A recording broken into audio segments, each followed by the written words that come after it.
à présent, pour continuer le cours sur le bonheur, on a fait la problématique, l'introduction dans la précédente vidéo. Bon, bah maintenant on va attaquer le grand 1. Ah non, ça marchait pas. J'avais préparé la page de titre du grand 1, bon, c'est pas grave. Euh, donc, le grand 1, je l'ai mis ici.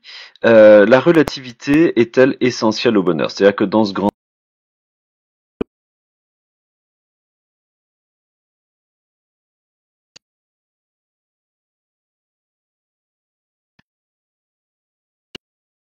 est-ce que le relativisme moral nous semble aussi évident? C'est vrai que le relativisme moral, je l'ai dit en introduction, semble vraiment une évidence indiscutable, hein.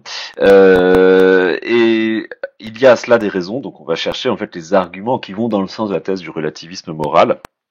Alors on va pas mal parler de Kant dans cette partie, bien que Kant ne soit pas non plus un relativiste, ce serait exagéré, mais disons qu'il nous donne des arguments voilà, qui ont du poids, qui ont de l'intérêt, mais je crois que ça ne suffit pas à conclure que le bonheur soit quelque chose de relatif. Donc vous voyez en fait dans les deux premières parties, deux premières sous-parties, excusez-moi, on va avoir les arguments en faveur du relativisme moral, et puis dans la troisième sous-partie, pardon, on va montrer que malgré cela, non, ça marche pas, on peut pas conclure au relativisme. Alors, dans les fondements de la métaphysique des mœurs, Kant dit quelque chose de très intéressant sur le bonheur et sur la sagesse.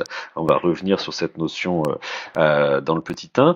Alors, voilà ce qu'il explique. Il explique que, en fait, quand on compare la situation des hommes et des animaux, on peut être pris un peu d'une sorte d'accès de désespoir, voire de haine de la raison.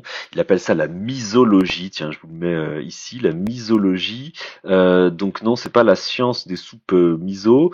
La misologie, c'est la haine de la raison, en fait, hein, c'est du grec, et c'est un mot que Kant reprend à Platon. Haine de la raison. Alors pourquoi la haine de la raison?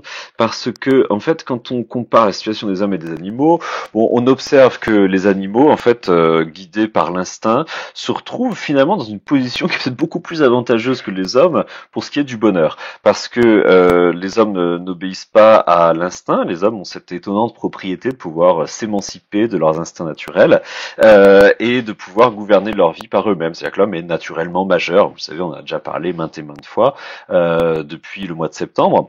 Bon, l'homme est naturellement majeur, ce qui fait que l'homme est maître de faire ses propres choix quant à son bonheur, mais ces choix s'avèrent souvent en fait complètement désastreux et catastrophiques, alors que en fait les animaux, au contraire, finalement ils sont guidés par l'instinct, c'est beaucoup mieux. On voit pas d'animaux suicidaires ou fort peu, enfin très très peu. Enfin, plutôt c'est des animaux qu'on a un peu corrompus par notre contact, un peu dégénérés à notre contact. Mais sinon, les animaux, bon, voilà, font pas trop de dépression nerveuse, de tentatives de suicide, sont pas non plus mal en point, mal dans leur peau, obèses ou voilà. Enfin, les animaux en fait obéissent à leur instinct naturel et finalement c'est beaucoup mieux pour leur bonheur.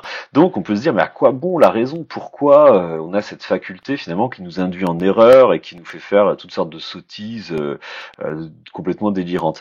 Et donc en fait on pourrait se dire que le bonheur est inaccessible, ou du moins, en fait, que la raison, enfin, du moins que la raison est incapable de nous apprendre le chemin qui conduit au bonheur, hein. Alors, c'est vraiment une thèse que soutient Kant constamment, pardon. C'est-à-dire que la raison ne peut pas indiquer le chemin pour conduire au bonheur.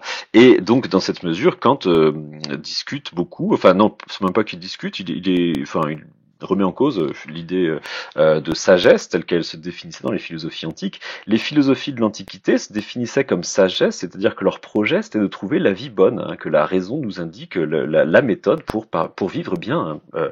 Alors c'est par exemple ce qu'on trouve chez Épicure, on en parlera dans le Grand 2, ou chez Aristote. Et de façon plus générale, un peu toutes les philosophies antiques se proposent, à la raison de nous conduire vers le bonheur en essayant de trouver ce que c'est que la vie bonne et voilà comment on peut y parvenir. Kant est radicalement sceptique hein, sur cette question, parce que en fait le bonheur dépend d'une multitude de facteurs, et donc c'est pas une notion rationnelle, c'est une notion qui est trop empirique. C'est-à-dire qu'en fait, vous voyez, pour être heureux, en fait, on voit bien qu'il y a une multitude de variables, de paramètres dans notre existence, et que pour être heureux, faudrait être capable de satisfaire toutes ces aspirations. Et en fait, comment définir l'équilibre ou la synthèse de toutes ces aspirations? Ça, on n'en sait rien. C'est-à-dire qu'en fait, faut le faire l'expérience pour le savoir, mais on ne peut pas le savoir a priori, on ne peut pas le savoir avant d'en avoir fait l'expérience. C'est pas comme des mathématiques, c'est pas rationnel comme les mathématiques. Hein. Alors, ces paramètres. Oui, d'ailleurs, j'en profite pour dire que voilà, si vous ouvrez le dictionnaire, l'article bonheur, vous trouverez en gros une définition comme le bonheur, c'est la satisfaction de toutes les aspirations humaines. Bon, mais simplement en fait, toutes les aspirations humaines, qu'est-ce que ça peut vouloir dire? Enfin, je veux dire, là, les hommes peuvent avoir des désirs complètement différents. Et puis d'ailleurs, est-ce que toutes les aspirations, c'est quelque chose qui est vraiment compatible? Je veux dire, parfois, on aspire à telle chose, mais en fait, on se rend compte que c'est incompatible avec telle autre chose que l'on désire également. Bon. Donc, comment on peut satisfaire toutes ces aspirations? En fait, c'est une définition qui est un peu pas creuse, mais disons très verbale, quoi, hein, très abstraite. Et donc, voilà, imaginons un cas concret. Vous supposez que, je sais pas, pour être heureux, il faudra dans votre vie pouvoir vivre avec quelqu'un que vous aimez, peut-être avoir des loisirs qui vous plaisent, peut-être avoir une vie intellectuelle enrichissante, peut-être avoir une vie sportive enrichissante, peut-être avoir un métier qui vous satisfasse, peut-être avoir suffisamment de confort matériel. Bon, le problème c'est qu'en fait tous ces facteurs-là, tous ces paramètres-là, en fait, souvent dans la vie, ils entrent en conflit les uns avec les autres. C'est-à-dire qu'en fait, on peut pas avoir tout au maximum. Et d'ailleurs, même si en fait on pouvait avoir tout au maximum, c'est une espèce de paramétrage optimal, pas optimal, maximal, pardon. C'est pas dit que on serait forcément heureux, parce qu'en fait, il faut pouvoir le vivre, il faut pouvoir en faire l'expérience. Et il y a il y a plein de cas dans la vie. On est obligé de choisir, d'arbitrer entre deux paramètres. C'est-à-dire que je sais pas, voilà, je prends un exemple ultra classique que je prends toujours en cours. Imaginez que voilà, vous ayez l'opportunité d'aller travailler je ne sais où, sous les très loin de Figeac, dans un pays où il n'y a pas le coronavirus, ce qui devient rare. Voilà, à Singapour. Voilà, Singapour, ils sont tirés d'affaire, et donc là. Ratier vous propose vraiment un poste en or à Singapour. Vraiment, c'est le truc génial. Vous allez vivre un peu l'aventure, vous allez vivre à 1000 lieues de chez vous. Professionnellement, ce sera extrêmement intéressant. Le problème, c'est que vous avez fait la rencontre d'une personne très intéressante, mais qui habite vraiment très loin de Singapour, à Decazeville. Et donc vous vous dites, ah mince, quand même, comment je dois faire, parce que Decazeville, Singapour, en RER, ça va être compliqué. Bon, donc je vais devoir choisir en fait entre l'amour de la belle ou du beau Decazevillois et la carrière, donc entre les aspirations professionnelles et les aspirations du cœur, enfin les sentiments, l'amour. Bon. Et donc vous allez devoir arbitrer entre les deux. Or, vous ne pouvez pas savoir a priori laquelle des deux est la bonne solution. Moi, je vous dis pas qu'il y a une bonne solution. Enfin, d'ailleurs, finalement, ça dépendra énormément des cas, des personnes, etc. Je vous dis pas qu'il faut choisir l'amour à Decazeville contre la carrière à Singapour, ou le contraire, j'en sais rien. Mais en fait, pour savoir laquelle des deux solutions était la bonne, il faut faire le choix, il faut le vivre, il faut l'essayer, il faut le tenter, il faut l'expérimenter. Hein. Et ça, donc, la raison ne peut pas nous dire a priori quelle sera la bonne solution. Donc, en fait, le paramétrage est complexe, et on ne peut pas trouver en fait une notion rationnelle du bonheur. C'est pour ça que Kant définit le bonheur comme un idéal de l'imagination. Hein. C'est la définition qu'il donne justement dans les fondements de la métaphysique des mœurs, dans le passage que j'ai évoqué. Hein. Un idéal de l'imagination, c'est-à-dire qu'en fait, on peut seulement imaginer ce que c'est que le bonheur. On ne peut pas savoir, on ne peut pas déterminer précisément ce concept. Hein. Et donc, le projet antique de sagesse est complètement irréalisable d'après Kant. Alors, une illustration de cette idée, de la force de cette idée, dans le petit 2, voilà, on ne peut pas faire le bonheur d'autrui à sa place, c'est-à-dire que du coup on peut pas décider, on peut pas dire à autrui comment il doit être heureux, dans quelles conditions, dans quel style de vie, parce qu'on peut pas être à sa place tout simplement. Alors, Kant développe cette idée ailleurs en parlant des gouvernements paternalistes, c'est-à-dire en fait des gouvernements qui prétendent faire le bonheur des peuples à leur place, c'est-à-dire les gouvernements qui se donnent comme objectif de rendre les gens heureux. Et Kant dit finalement il n'y a rien de plus dangereux que les gens qui veulent vous rendre heureux, fuyez-les, méfiez-vous, parce que en fait ça devient toujours une sorte de dictature morale, une sorte d'épouvantable despotisme. Les gouvernements paternalistes, donc les gouvernements qui veulent faire le bien de leur sujet comme un père essaierait de faire le bonheur de ses enfants à leur place, ces gouvernements-là dégénèrent toujours dans des tyrannies épouvantables. Pourquoi ? Parce qu'on peut pas faire le bonheur des gens à leur place, c'est complètement autoritaire, etc. Alors, en soi, ça semble effectivement une évidence. Je me contenterai juste d'appliquer cette idée, de la rapprocher des expériences totalitaires du XXe siècle. Kant a parfaitement raison, je veux dire, le XXe siècle a donné raison à Kant sur ce point-là, mais juste ce qui m'étonne, c'est le décalage, si vous voulez, entre cette expression, mais finalement qui est tellement mignonne, gouvernement paternaliste, comparé à l'horreur des régimes totalitaires au XXe siècle. C'est-à-dire qu'en fait, Kant était loin d'imaginer où pouvait conduire cette idée des gouvernements paternalistes, qui étaient bien loin au XXe siècle, furent bien loin au XXe siècle, d'avoir pour leur peuple l'affection des pères, normalement, pour leurs enfants.